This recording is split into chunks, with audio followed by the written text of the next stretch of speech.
TestWord Teachers Tea Room. Here, you will learn useful tips on how to teach with TestWord textbook to achieve the learning objectives in the curriculum. Join us for today's session on Book Review, Standard English Book 3. We're here again. We say thank you for joining us. Yesterday, we learned quite a lot. A lot. I mean, it was yesterday that it occurred to me that I'm not only here to train, I've also been trained. Thank you to all of you wonderful intellectuals around me here. Our master teacher, Ms. Olamigoke. Wow. God bless all of you.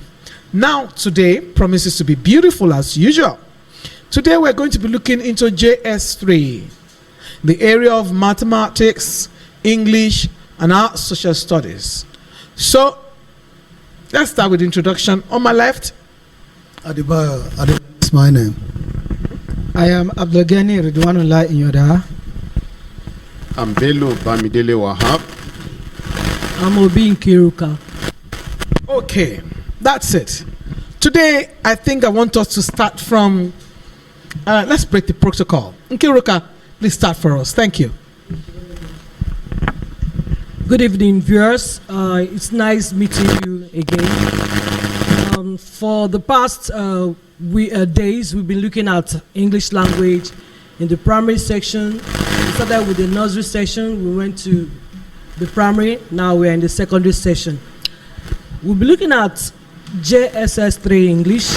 Now, before we do that, we all know that JS3 is more or less the terminal class for students in junior secondary school. And handling them is very, very crucial, to get the best from them at the end of the day when they'll be writing their external exams. So we'll be looking at Standard English Book 3. Standard English Book 3, we have our workbook here.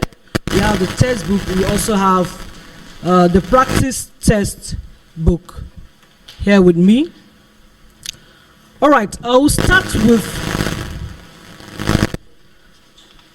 like I said yesterday, the textbook has been structured in a way that for the teachers, they have their learning objectives at the end of the class or at the end of the day, or before preparing any notes before going to the class, you have your learning objectives. So they really made the teacher's work easier for her. Now, of course, it also captures all the aspects of English language, ranging from reading, vocabulary development, writing, grammar, presentation skill, which is very new for some English textbooks, then literature, phonics, and spelling. So I'll start with the reading session. The book captures the different types of reading, which are very didactic. For example, reading for speed. I would like to read them out here.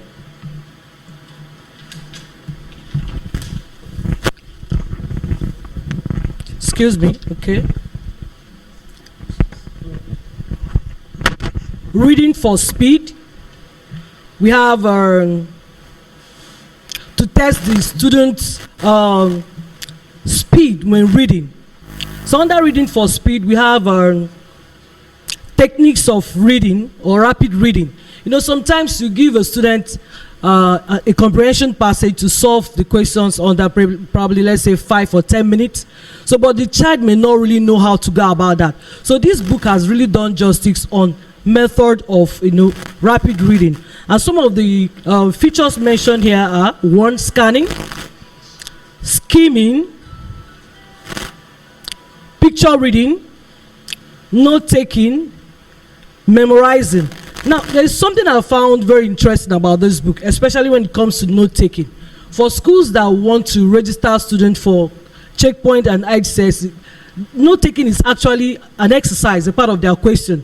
But in WAEC questions for like junior WAEC or senior WAEC, they don't really have any session that asks students to take down notes. But if you're preparing students for checkpoint or IHSS, there is an exercise that has to do with note taking, and that is one of the beautiful things that this book has done, teaching students on how to take notes when they are reading a comprehension passage. Then also we have reading for critical evaluation. Under reading for critical evaluation, we have okay, what is critical reading? What is the essence of critical reading? We have what is a fact and some examples, how to identify facts, how to identify opinions. Then, of course, you went further to talk about induction and deduction reading. You know, when you say this word in a classroom, the student might be confused. What is deduction and induction reading? That is making inference from a passage you've read. So this book has really done justice to that. Then we also have reading for summary. Under reading for summary, we have okay, what is an idea? What is a paragraph? What is a summary? Now, what this book has done is to teach students how to summarize after reading a comprehension passage. And what did it do? It looked at how to identify key points, how to identify main ideas from a passage, and then use those key points to form a summary, answers to summary questions. Then we also have reading for information. Under reading for information, we have, okay, what is the family? How is the family the most important unit of the society? Revision of how to identify facts and opinion. So when you give a student a passage on reading for information, it has taught them how to source, how to look out for, you know, keywords in the passage that are very vital to the passage or to the questions under the passage. Okay, I'll be looking at the grammar aspects. No, before that, I'll be looking at vocabulary development. This section is linked with the passages. That is, the words are generated from the comprehension passages. It's not like there's some textbook that they will treat vocabulary development differently. But this one did a very fantastic job there, in the sense that, let's say the passage is about family.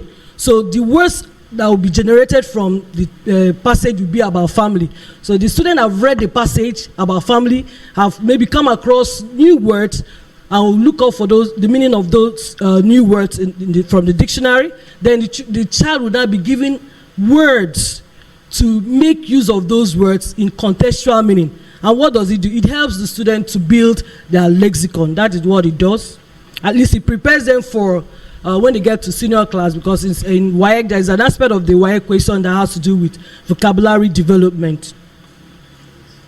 Okay, so we move on to writing.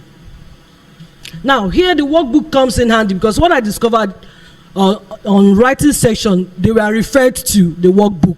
So that means you can you just have to make do with the workbook. You can't just keep it aside like some textbooks that students hardly go to the workbook except when the teachers ask them to get the workbook to class.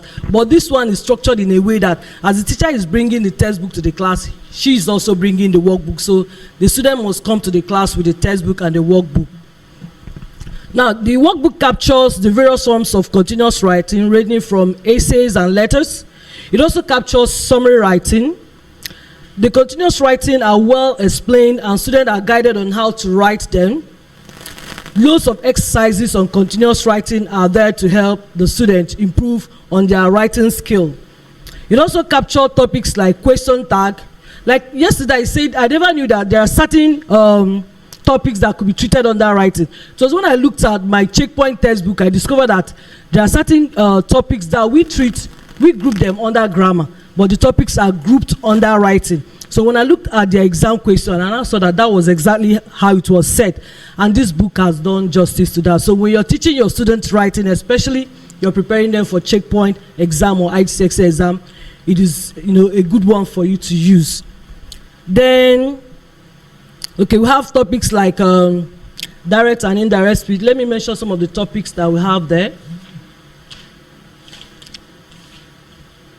Okay, we have under writing. Okay, what is the composition?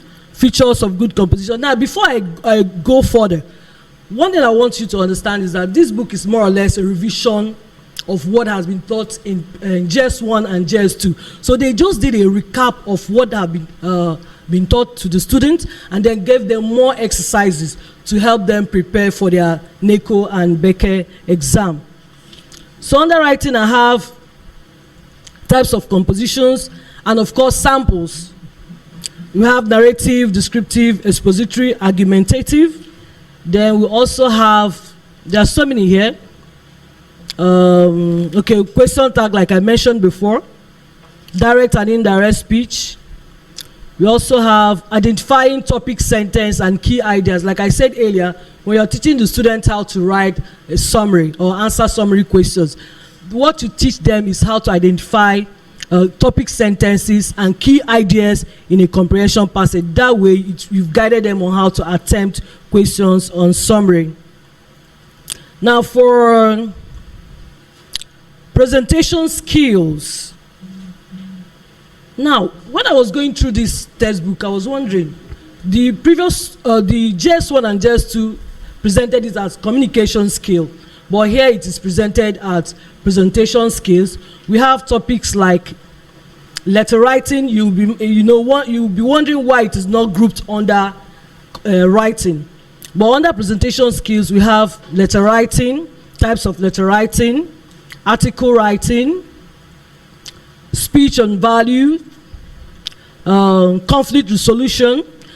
I wrote here that the good thing about having the or adding presentation skill to this book is that, one, to bring to fore the knowledge of contemporary issues, just like you have them in subjects like civic education and social studies. Number two, to elicit critical thinking on the part of the students. So they read this passage, they think, because the questions elicit them to think, make inferences, from the passages. So it also helps to improve their deductive and inductive reasoning.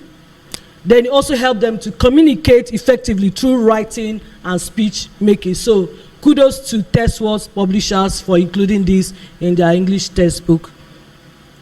Then for literature, under literature, we have topics like, okay, literature covers all the genres of literature, the poetry and drama, and it didn't just stop that. It brought out extracts from certain, genres of literature which the student will read. Then there's one thing I love about the textbook again. There are dramas, playlet, let me use the word. There are certain playlets that children are asked to dramatize in class. I don't think the one I'm using in school presently now has something like that. The only thing we do is that we could read a literature textbook, an isolated literature textbook, then we ask our students to read and practice that. But this one has captured that. It's a whole lot, having literature materials included in English textbook. Then for phonics, it also captured all the sounds, especially those difficult ones. The theta sound, the schwa sound, then of course diphthongs. Some of these diphthongs that are very difficult to pronounce, it captured them. Then how they are produced and use of examples for phonics. Then again, the strength of this textbook, sir, I discovered that it has what we call question bank for teachers that are preparing students for exam. You don't really need to start racking your brain on where to get questions. So you can actually go to the textbook, source for material for your mock examination. And just like I mentioned yesterday, the book is very handy. Like one of our doctors said yesterday, is student friendly and teachers friendly. So even if the teacher is not there to take the student through, the student will be able to read, understand, and take attempt exercises. And another thing again, the practice textbook. I discovered that the practice textbook, there are certain topics that are not in the main textbook that are there. So it means if there are areas as a teacher that you are not able to cover, you can see them in the practice textbook. So it's also recommended not just for the student, but for the teachers. Then of course, it is compliance with NERDC and Becker, and also the British curriculum scheme of work. Thank you very much. If you have enjoyed the session, kindly subscribe to our YouTube channel at Teachers Tea Room. Thanks for watching.